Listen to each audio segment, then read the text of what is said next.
Hi, welcome back to my YouTube channel. I'm using different audio this time, so please, I hope it's good.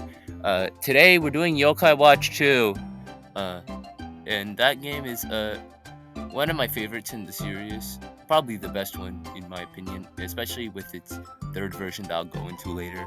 Uh, and it's probably the most important piece of the series as well, being the highest grossing one at over 7 million, and also having influenced the movie, which grossed nearly 100 at the box office. Nearly 100 million, my bad. This game's also one of my favorites, period, on the 3DS. It's just a really charming game. But, big question, is it a worthy successor? Blah blah blah. I think that was what you expected me to ask. Let's just get on with it, and I'll answer that question later, I think. Uh, the story starts with Nate Adams again getting his watch taken by going back in time because of these two evil yokai called Kin and Gin. They turn back time and his watch is gone, and he also forgets everything. So now he just has like the weirdest sense of deja vu for most of that time. And then you go to these donuts where they have two different types. That's important. I'll get to that thing later. That's a lot of there's a lot of things I'm gonna get to later. And then after that, Nate goes to find this mysterious shop that gives him the watch and also a coin, which he uses. No, he uses the coin to get this thing, and then he uses a coin to free Whisper instead, and Whisper also forgot everything, and then they remember stuff because watch, I think. And then after that, they go to get Jibanyan, and this first part of the game is just Yokai Watch 1, but again, and it's good, but it's definitely a little bit boring in my opinion. I like it though.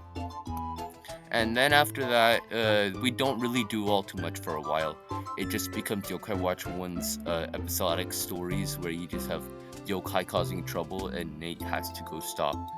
And then that just happens for the next few chapters, and while you get introduced to various parts of the game, including the gameplay, which is mostly unchanged for now. There's some changes later on with the Model Zero, uh, and you also engross yourself in I guess, production quality, because the story's currently not there, and the production quality is really good though. I think I really like the voice acting in this game. There's definitely an increase in animations and the amount of voice acting. Because of that, this happens to be one of my favorites. So you just do quests and stuff and whatever, and then in chapter 5, I think, you go and find Megan Yan, who inspirates you and makes you want to go to Harrisville, and then Nate does that via train, and that's honestly, this is one of my favorite parts of the game. It's not like a very big moment of the game, but just like going through the train and just walking through this really peaceful village, going to his grandma's house, and then giving a memorial to Nate's grandfather who passed away before he was born, apparently. Though it's just like quiet moments like that. It's like really good. And then after that piece of gameplay, you just go to the past. I mean, there's like some bony, fleshy, bad stuff going on. It's two factions of the game based off of multiple versions of the game. I'll go into that later. I'm stacking way too much stuff at the back. Uh, and then you go to the past via Miradox, who's just Mirapo, but future past thingy. He travels through time, I think. And then you just play the game in past Harrisville, where you meet Nate's grandpa as a kid, and you make the yokai watch with him, the Model Zero one, the one that adds two new things to Nate. he gets an M skill, which is just his ultimate super moves, but more powerful. But they drain other yokai meters, so you have to be careful with that. And then poke, which is just the target, but you can also do extra stuff if a yokai is inspirited, and I think that gets you like befriended rates up, and it also like increases the amount of money and other stuff. Speaking of befriending yokai is easier in this game because of all the extra stuff. It's not as easy as 3, nor is it as tedious as 1. And speaking of yokai themselves, they're probably the best designs in the series.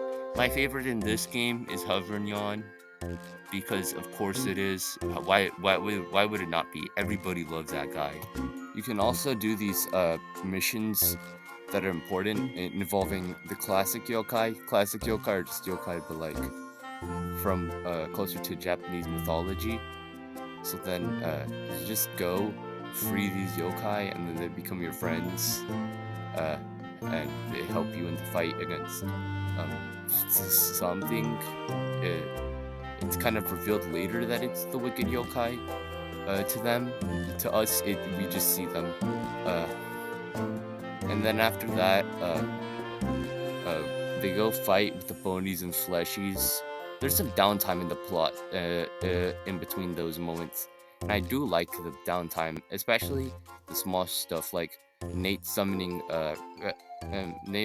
Palisol to try to find a way to give a gift to Nathaniel, and then after that, he just can't get anything anyway, so he just goes with what he already had.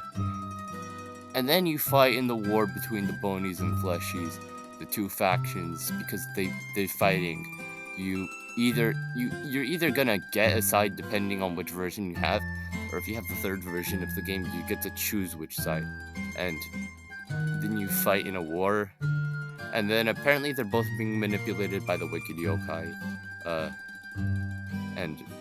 So the end game is them inspiriting everything, which is it's a cool concept, but in execution it does not work because you're just locked out of everything now. I like having all this inspirited cool stuff, but like it gets boring because I don't have anywhere to go, and I just have to do the main story now. I like the main story, I just want to do everything else too. And yeah, then you go beat up their leader named Dead Time. It was a pretty sad backstory about about having been once a human who died in prison of a wrongful claim, I think. And then you fight her. She's dead. Then you, or as dead as a yokai could be. And then the day is saved. Nate returns to his timeline, and Nathaniel learns he can have friends. Yay. So the game's story is pretty good, honestly. I'd say it's better than 1's, because that game was just nothing in the story. I still think 3 does story better, though. Pacing-wise, I'd say it's good, except for the key quest moments where it's just monotonous, and the early parts of the game where we're just waiting for anything to happen. If we were talking about the gameplay, I'd say it's an improvement over 1, not a big one, just like it's an acceptable improvement. I think it's pretty good. I think 1 didn't really need that much for fighting. If we were gonna do something, then you'd kind of need to change.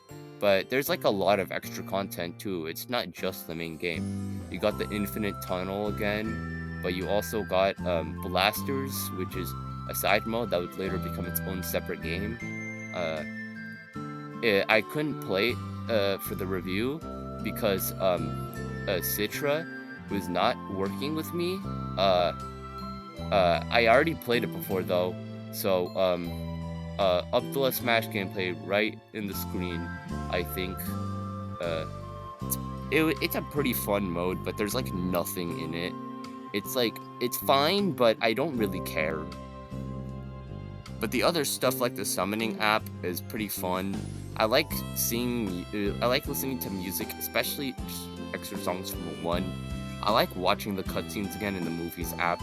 I like viewing the materials used to make the movie, the theatrical movie. I like going through the quests and the extra quests, and I like all the fun additions that they added in Psychic Spectres. Which now that I mention it, there's 3 versions of the game like Pokemon. Bony spirits and fleshy souls have separate types of yokai and slightly different stories. And Psychic Spectres gives you almost the full experience. You kind of still need Bony Spirits, Fleshy Souls, Yokai Watch 1, and other stuff to fully experience the game. Either way, it gives you close enough to a full experience. I'd say if you're not really wanting to get a full experience, then you could always either get Bony Spirits or Fleshy Souls, or just mod your 3DS if you're trying to do anything. Because at this point, if you don't have a modded 3DS, it's really easy, just do it, unless you can't. But point is this game good now, or is it not? The game has always been good. I don't know why Metacritic didn't like it. Why is this a 73 or 74 for the other versions? Boost this up, please. This game is like probably the best one in the series, and one of my favorite RPGs, period.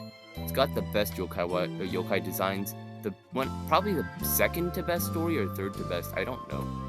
It's got some of the best gameplay. It's got probably the best pacing off the 3, because 3 is a little bit slow.